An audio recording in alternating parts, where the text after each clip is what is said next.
అసలు civilians చంపాలంటే India ఈజీగా ఈజీగా చంపేయచ్చు, పాకిస్తాన్ పౌరులకు ఎక్కడా కూడా హాని కలగనివ్వలేదు. ఇండియా ఏదైతే ఉందో ఎప్పుడు కూడా పాకిస్తానీయులని ఎనిమీస్గా చూడలేదు.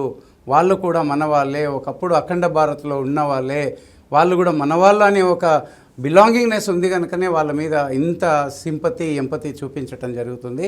అండ్ ఎవరైతే ఇప్పుడు యథా రాజా తదా ప్రజ అంటారు, రాజులు ఎలా ఉంటే ప్రజలు కూడా అలాగే ఉంటారు. ఈ రాజులే దరిద్రంగా ఉంటే ప్రజలు కూడా దరిద్రంగా తయారవుతారు. అందుకే ఆ దారిద్ర్యం ఏదైతే ఉందో పాకిస్తాన్లో ఉంది. రేపు చెప్తున్నాను కదా, భిక్షాటన చేసేటటువంటి పరిస్థితి పాకిస్తాన్కి వస్తుంది. ఏ కంట్రీ హెల్ప్ చేసేటటువంటి పరిస్థితి లేదు, ఇంక్లూడింగ్ చైనా. చైనాకి చైనా ప్రాబ్లమ్స్ అన్నీ ఉన్నాయి. సో అందుకని ఇంకొకటి, చైనా ఏదైనా హెల్ప్ చేస్తే చారిటీ వర్క్ ఏం చేయదు, డబ్బులు వసూలు చేసుకుంటుంది. ఆ తర్వాతనే ఏదైనా ఇచ్చేటటువంటి పరిస్థితి. వీడి దగ్గర అంత సీన్ లేదు, డబ్బులు లేవు. వాడు ఉన్న పాకిస్తాన్ని కరెక్ట్గా చూసుకొని ఆ ప్రజలకి కరెక్ట్ పాలన అందిస్తే సరిపోతుంది. ఆ విధంగానే పాకిస్తాన్ బాగుపడుతుంది, ఒకవేళ మనం క్షమించి వదిలిపెడితే. కానీ ఈరోజు రేపు నేను మళ్ళీ చెప్తున్న ప్రిడిక్షన్ ఏంటి అని అంటే, అక్రాస్ ద బార్డర్ ఫైరింగ్ జరుగుతుంది. ఆర్టిలరీ షెల్లింగ్ హ్యూజ్గా జరుగుతుంది.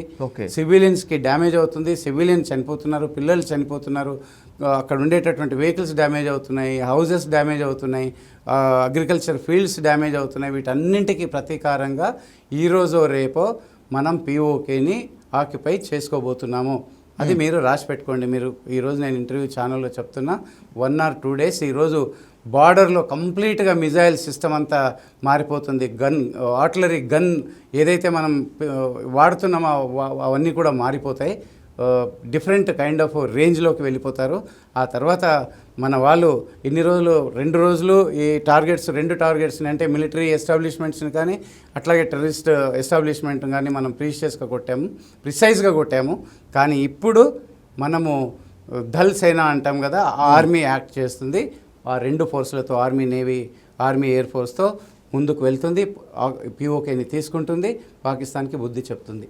సార్, మీరు చెప్తున్న దాన్ని బట్టి చూస్తే మిలిటరీ స్ట్రాటజీ మారిపోయింది. ఎస్, టార్గెట్ పిఓకేగా ఇండియన్ ఆర్మీ ముందుకు వెళుతుంది. ఎస్, పిఓకే పాక్ చేతుల్లోంచి కనుక జారిపోతే పాకిస్తాన్ బలం తగ్గిపోయినట్టేనా? 100% తగ్గిపోతుంది. ఇంకా అదొకటే కాదు, మనం పిఓకేనే కాదు, ఇంకా పాకిస్తాన్లోకి వెళ్ళేటటువంటి అవకాశం కూడా ఉంటుంది. అటు నుంచి బలోచిస్తాన్ వస్తుంది, ఇక్కడ నుంచి డ్యూరాండ్ రేఖ పైన తాలిబాన్స్ వస్తున్నారు, ఇటు నుంచి మనం వెళ్తున్నాం. శాండ్విచ్ అవుతుంది కదా పాకిస్తాన్, ఖచ్చితంగా శాండ్విచ్ అవ్వాల్సిందే, శాండ్విచ్ చేయాలి. ఒకవేళ ఇంకా ఏమైనా న్యూక్లియర్ బాంబ్ గురించి మాట్లాడితే 10,000 సంవత్సరాల వరకు గడ్డి మొక్క మొలవకుండా పాకిస్తాన్ నేల ఉంటుంది. ఇది మాత్రం ఖచ్చితంగా చెప్పగలను.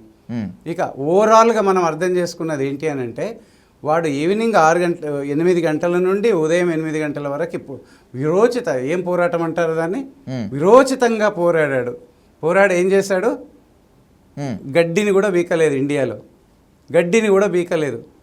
ఒక్క మిజైల్ కూడా మన దగ్గరికి కింద పడి డ్యామేజ్ అయింది అనేది తెలియలేదు. ఓకే, సో అలాంటిది మన దగ్గర వాడు ఏ మిజైల్ వచ్చినా దాన్ని ప్రొటెక్ట్ చేసి డిస్ట్రాయ్ చేసే capabilities, anti drone system, anti missile system, ఇవన్నీ కూడా మన దగ్గర ఉన్నాయి.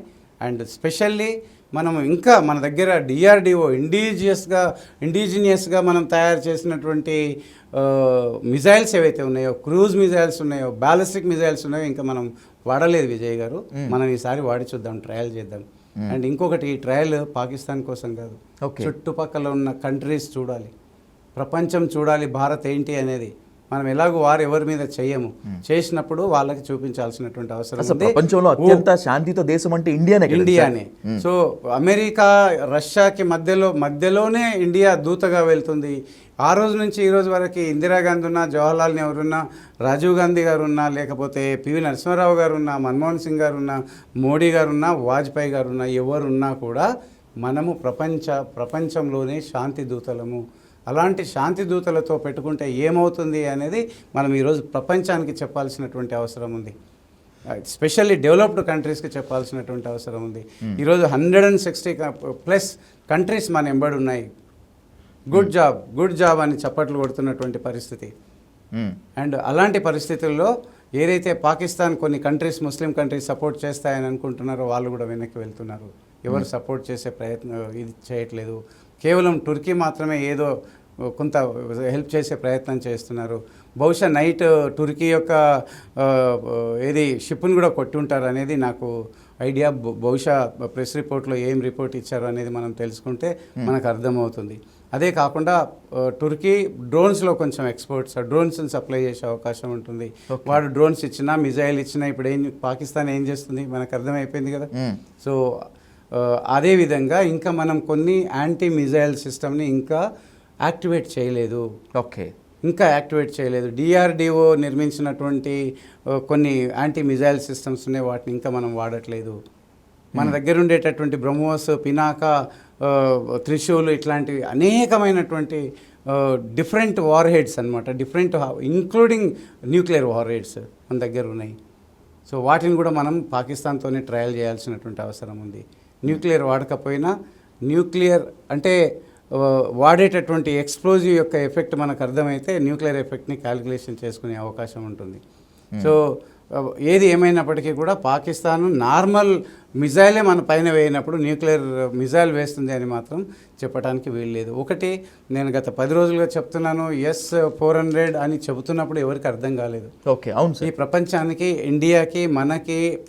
ఇండియాకి ప్రపంచానికి నిన్న అర్థమైంది S-400 చేసేటటువంటి ఏంటి, ఆ సర్ప్రైజ్ ఏంటి అనేది అర్థమైంది. చెప్తున్నాను కదా విజయ్ గారు, అది ఎలా ఉంటుంది అని అంటే ఒక 170 మిజైల్స్ని ఎట్ ఏ టైం ఇంటర్సెప్ట్ చేస్తుంది. ఇంటర్సెప్ట్ చేసి ఒక 70 మిజైల్స్ని హిట్ చేస్తుంది. 70 మిజైల్స్ని at a time within seconds.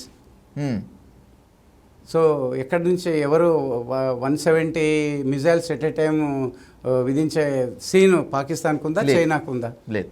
డ్రోన్స్నే కరెక్ట్గా చేయలేకపోతుంది పాకిస్తాన్. ఇక మిజైల్స్ ఏం చేస్తుంది? ఒకవేళ మిజైల్ ప్రయత్నించిన, టార్గెట్ చేసినా కూడా మనం ఆల్రెడీ ఎయిర్లోనే క్రాష్ చేసాం కదా. Exactly sir. The major important question sir, ఎందుకంటే ఆర్మీలో మీరు సర్వ్ చేశారు కాబట్టి బయట ఉన్న వాళ్ళకన్నా కూడా మీకు ఎక్కువగా తెలుస్తుంది. కేవలం టెర్రరిజం పైన అటాక్స్ చేసేందుకు మాత్రమే అమెరికా, రష్యా, ఇజ్రాయెల్ లాంటి దేశాలు భారత్, పాకిస్తాన్కి కొన్ని ఆయుధాలు, కొన్ని విమానాలు అమ్మాయి. పాకిస్తాన్ అంటేనే నియమాలను ఉల్లంఘించడంలో ముందుంటుందని అంతర్జాతీయ సమాజానికి ఉన్నటువంటి బ్రాండ్ అది. ఇండియా మీద అటాక్ చేసేందుకు ఉగ్రవాదం మీద పోరు కోసం చేయాల్సినటువంటి ఫైటర్ జెట్స్ని, వీటిని మాత్రమే వాడాయి అనేటువంటిది ఒక వార్త సర్క్యులేట్ అవుతుంది. Is that right sir? Yes, is it correct. And మనము కూల్చాము కూడా. చైనా ఇప్పుడు ఆల్రెడీ అమెరికా లాస్ట్ టైం మనం సర్జికల్ 2 చేసినప్పుడే F-16 వాడినందుకు పెనాల్టీ వేసింది వాళ్ళకి. సో ఈసారి కూడా F-16 బయటకు వచ్చింది. F-16 వాడారు, మనం దాన్ని కొట్టాము కూడా నిన్న నైట్లో. రాజస్థాన్లో బికానేర్లో పడింది అదే పైలట్స్, F-16 పైలట్స్. ఇక్కడ జమ్మూ దగ్గర SJ-17ని కొట్టేసినాం, పాకిస్తాన్ ఎవరు మన చైనా ఫైటర్స్ని.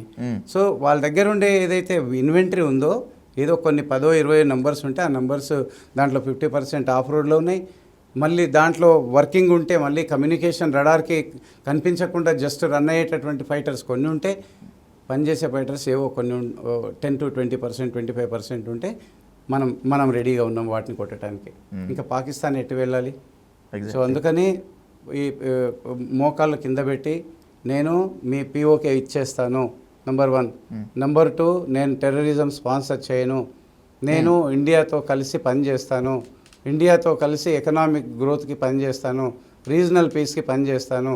ఒకవేళ నేను వీటన్నింటిని ఉల్లంఘించినట్టయితే నన్ను ఈ సమాజం నుండి బహిష్కరించండి, లేదా నన్ను సేమ్ మళ్ళీ మీరు ఏం చేస్తారో చేయండి అనేది ఒక అగ్రిమెంట్ తీసుకోవాల్సినటువంటి అవసరం ఉంది పాకిస్తాన్తో. Right sir. భారత్తో ఢీ కొట్టే సత్తా పాకిస్తాన్కు ఏమాత్రం లేదు. ఈ 2 సందర్భాల్లో మనము టెర్రరిస్ట్ క్యాంప్ని అటాక్ చేసిన, ఆర్మీ డిఫెన్స్ సిస్టమ్ని అటాక్ చేసినా కూడా తేలిపోయింది. అయినా సరే కూడా పాకిస్తాన్ ముందుకు వస్తుంది అంటే పాకిస్తాన్ వెనుక చైనా ఉంది, చైనా ప్రవోక్ చేస్తోంది అనేటువంటిది ఒక స్టేట్మెంట్. ఒకవేళ కనుక ఇదే నిజమైతే ఇండియా చైనా సపోర్ట్తో నిలబడుతున్న పాకిస్తాన్ను ఢీ కొట్టగలదా? చాలా కష్టం అండి. ఇప్పుడు మీరు ఈ పరిస్థితులు చూసినట్టయితే మెయిన్ ఇది internal problem of Pakistan. A country చెబితే చేసేంత సీన్ వీళ్ళకి లేదు. ఓకే, చైనా చెప్పటం వరకే, చేసే వరకే కాదు. ఒకవేళ చేయటానికి వస్తే వాళ్ళ విమానాలు కూలిపోతున్నాయి. చైనా చెప్పడానికి లేదు ఈరోజు. చైనా ఆల్రెడీ నడ్డి వంచినటువంటి పరిస్థితి ట్రంప్ గారు. ఆల్రెడీ తారీఫ్ మీద తారీఫ్, పర్సంటేజ్ మీద ట్రేడ్ వార్తో నష్టపోయారు పూర్తిగా. నష్టపోయారు, టోటల్ నష్టపోయారు. ఈరోజు ఇండియా కొంత వాళ్ళని కాపాడుతుంది. అండ్ మోడీ మీద కొంత ప్రేమ పెరిగింది చైనాకి. మోడీ గారిని పిలిచి కొంచెం మన మ్యానుఫ్యాక్చరింగ్ యూనిట్స్ని లేదా మన వస్తువులని ప్రమోట్ చేసుకుందాము, మనం ఇండియాకి సప్లై చేద్దామనే ఒక అవగాహనకు వాళ్ళు వస్తున్నారు. సరే, మోడీ గారిని ఇన్వైట్ చేయటం జరిగింది. సో ఆ విధంగా అండ్ ఇంకోటి శాంతి, టెర్రరిజం అనేది రాంగే, మీరు కొంచెం సంయమనం పాటించండి అని చెప్పే ప్రయత్నం తప్పకుండా చేస్తుంది. ఎందుకంటే నైబర్ కనుక చెప్పాల్సినటువంటి అవసరం ఉంది, చెప్పాలి కూడా. ఒకవేళ చెప్పకపోతే ఇన్వాల్వ్ కాలేదని అంటారు. ఆ విధంగా కూడా వచ్చేటటువంటి అవకాశం ఉంది. Sir, I conclude with one important question sir. War ఇప్పటి వరకు డిక్లేర్ అవ్వలేదు అఫీషియల్గా. ఎస్, కేవలం పాకిస్తాన్కి మాత్రమే బుద్ధి చెప్తున్నామని చెప్పి ఎస్ ఆర్మీ, డిఫెన్స్ అండ్ సెంట్రల్ కూడా చెప్తుంది. వార్ డిక్లేర్ అయ్యేటువంటి ఛాన్స్, చాలా భీకరంగా జరిగేటువంటి ఛాన్స్, అసలు వరల్డ్ మ్యాప్లో పాకిస్తాన్ లేకుండా పోయేటువంటి ఛాన్స్ ఉంటుందా? బికాజ్ ఎందుకంటే you served many years in the army and by some way మీ బాబు కూడా ఇప్పుడు ఇండియన్ ఆర్మీలో ఉన్నారు. He's fighting with the Pakistan. ఏంటి సార్ ప్లాన్స్? ఇప్పుడైతే నేను ఒక సైడ్ అయితే అనుకుంటున్నది ఫుల్ టైం వారే. ఎప్పుడైతే వాళ్ళు ఆర్మీ ఎస్టాబ్లిష్మెంట్ మీద అటాక్ చేశారో అది ఫుల్ టైం వార్గానే మనం భావించాల్సినటువంటి అవసరం ఉంది. ఏది ఏమైనప్పటికీ కూడా ప్రపంచానికి చెప్పడానికి, నిన్ననే వాళ్ళు అటాక్ చేసినప్పుడే మనము అటాక్ చేయలేదు, ఒక 1 hour టైం తీసుకున్నాం, ఇంటర్నేషనల్ కమ్యూనిటీకి ఇన్ఫర్మేషన్ ఇచ్చాం, ఈ విధంగా వాళ్ళు చేశారు కనుక మేము చేయాల్సి వస్తుంది అని చెప్పిన తర్వాతనే మనం చేయగలిగాం. కానీ ఇప్పుడు కూడా ఈరోజు సీజ్ ఫైర్ ఏదైతే violation, cease fire violation from day 1 means April 23, 24 నుండే సీజ్ ఫైర్ వయలేషన్ స్టార్ట్ అయింది. సో అది ఒక గురుద్వారాని రజౌరీ పూంచ్ సెక్టర్లో ఒక గురుద్వారాని, ఆ పూంచ్ విలేజ్నే వాళ్ళు నాశనం చేసేటటువంటి పరిస్థితి ఉంది. సో అందుకని డెఫినెట్గా ఫుల్ టైం వార్ జరిగేటటువంటి అవకాశం ఉంది. ఒకవేళ ఫుల్ టైం వార్ జరగకపోతే వాళ్ళు ఊరికే కూర్చుంటే పీఓకే మనం తీసేసుకుంటాము. ఇదైతే పక్క జరుగుతుంది. మిగతా టెర్రరిస్ట్ గ్రూప్లని, మిగతా ఎవరు బ్రతుకున్నారో వాళ్ళ పని, తర్వాత పాకిస్తాన్ చీఫ్ పని ఇవి. లేదంటే మాకు అప్పచెప్పమని చెప్తాము, పీఓకే వదలమని చెప్తాం. వాళ్ళు ఒకవేళ శాంతికి వస్తాయి. లేదు అని అంటే మనము బై ఫోర్స్ తీసుకోవాల్సినటువంటి అవసరం ఉంది. భారత్ ఈసారి మాత్రం నేను మోడీ గారు ఎక్స్క్యూజ్ చేస్తారని మాత్రం విజయ్ గారు నేను అనుకోవట్లేదు. ఎందుకంటే ఒక ఆర్మీ అంటే వాళ్ళ పెయిన్ భర్తలని అంటే పసుపు బాడీ అంతా పసుపు వెళ్ళకంటే ముందే, లేదా ఆ పసుపు క్లీన్ అవ్వకముందే వాళ్ళ భర్తలను పోగొట్టుకున్నారు. అండ్ దాంట్లో ఒక నేవల్ ఆఫీసర్ ఉన్నాడు. అందుకనే నేవల్ నిన్న చూపించినటువంటి ధైర్య సాహసాలు ఏవైతే ఉన్నాయో కరాచీని మట్టుబెట్టాల్సినటువంటి అవసరం ఉంది. ఈరోజు మళ్ళీ తలకాయ పైకి లేపేటటువంటి పరిస్థితి లేదు. వాడు ఇప్పటివరకు మాట్లాడిన, కుక్కలాగా అరిచిన, ఎంత బార్గ్ చేసినా కూడా చేసింది ఏమీ లేదు, ఏమీ చెయ్యరు.